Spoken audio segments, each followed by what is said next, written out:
নমস্কার বন্ধুরা। ফুটবল প্রেমীরা নিশ্চয়ই আজকে আর্জেন্টিনা বনাম ইজিপ্ট ম্যাচ দেখেছে। না আমরা আর্জেন্টিনার পক্ষে না ইজিপ্টের বিপক্ষে, আমরা শুধু ফুটবলকে ভালোবাসি। আজকের ম্যাচটা ছিল আবেগের এক রোলার কোস্টার। মিশর বা ইজিপ্ট 79 মিনিট পর্যন্ত 2-0 গোলে এগিয়েছিল। ইতিহাস গড়ার সব প্রস্তুতি নিয়ে ফেলেছিল তারা। কিন্তু ফুটবল কখনো কখনো নির্মম হয়ে যায়। শেষ কয়েক মিনিটে আর্জেন্টিনা যেন অন্য এক দল হয়ে উঠল।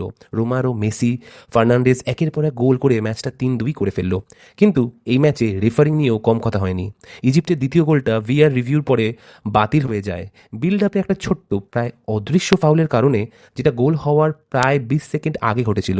অনেক ফুটবল বিশ্লেষক এবং সাংবাদিকই এই সিদ্ধান্তকে অতিরিক্ত কঠোর বলে সমালোচনা করেছেন।